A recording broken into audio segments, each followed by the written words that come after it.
Page 20 et 21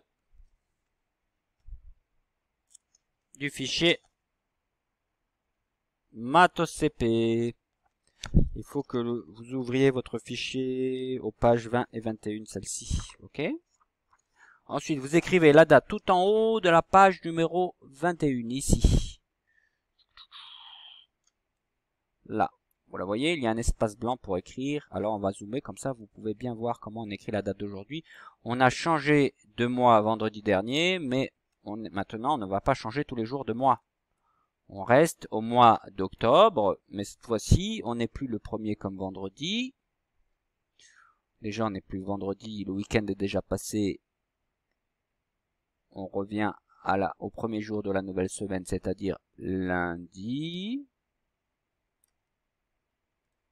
Mais pas lundi 1er, puisque vendredi 1er est déjà passé. Ça ne peut pas être lundi 1er. Samedi 2, dimanche 3, lundi combien? Eh oui, 4. Lundi 4.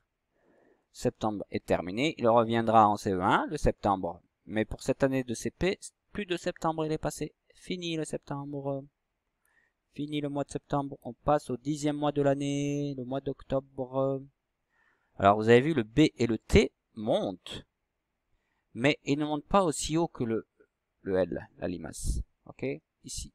Deuxième interligne. B, R, E. Lundi 4 octobre, l'année, hein, on va pas encore changer d'année, c'est déjà long l'année. On attend la fin du mois de décembre pour changer d'année et passer en 2022. Là, on reste en 2021 pour l'instant encore pendant un petit moment. Voilà pour la date. Ça y est? C'est écrit?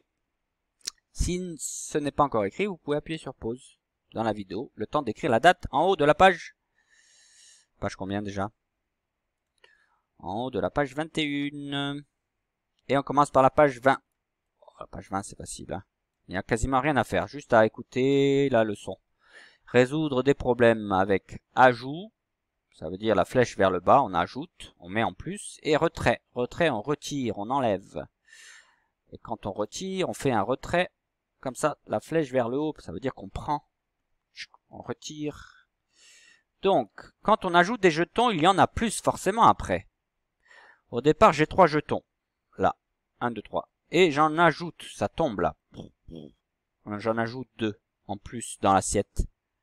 Donc j'en aurai 3, plus les 2 ajoutés. Il y a 5 jetons en tout. Et oui, puisque j'en ai ajouté 2 aux 3 de départ. Ça fait 5 à la fin.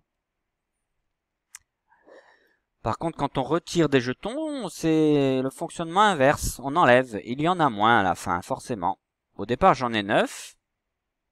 3 et 3, 6 et 3, 9. J'en ai 9. Mais j'en retire. Regardez la flèche. 1, 2, 3. J'en enlève 3. J'en retire 3. La flèche vers le haut. Donc à la fin, forcément, il y en a moins que 9. Seulement 6. 3 et 3, 6. Parce qu'on en a enlevé, retiré, soustrait 3. Et il y a aussi le problème où on peut réunir 2 collections. Donc on n'en a pas du tout au départ. Et d'un coup, 3 et 4. D'un coup, ensemble. On met ensemble 3 et puis 4 jetons d'un coup, ça fait 3 plus 4. Donc en tout, on obtient 7 jetons en tout. De 0, on passe à 7 tout d'un coup. Et le seul petit exercice qu'il y a à faire en bas de la page 20, c'est celui-ci, l'algorithme. Il faut poursuivre le rythme de l'algorithme, la frise. Une pointe rose vers le bas, une pointe bleue vers le haut.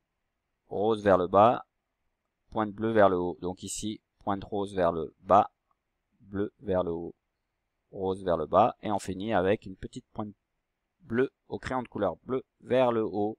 Ça montre le haut. Et là, c'est un peu pareil, sauf que c'est un petit peu plus difficile parce qu'on a toujours bas, haut, ok, pointe vers le bas, pointe vers le haut, etc. Mais cette fois-ci, c'est la première moitié de la pointe, c'est toujours rose. Rose, bleu, rose, bleu. Là, c'est la pointe vers le bas, d'abord le rose, après le bleu. Là, c'est la pointe vers le haut, d'abord le rose, après le bleu, ainsi de suite. Hein. Vous continuez l'algorithme. comme des grands. Et après, pour la page 21, combien y a-t-il de jetons dans la boîte? Dessine-les. Il faut même pas écrire le chiffre, il faut dessiner le nombre de jetons. C'est facile. Donc, dans le premier exemple, on n'a rien à faire, c'est juste l'exemple, c'est pour ça que c'est vert, c'est pour vous expliquer. L'exemple, c'est pour vous expliquer, parce qu'après, c'est toujours pareil, comme l'exemple.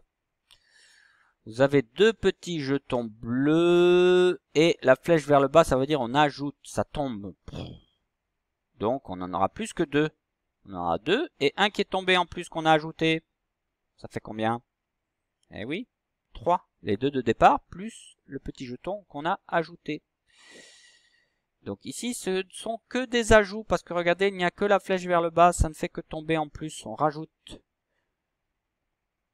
un au départ, et on en ajoute 3 en plus. Ça fait combien dessiner?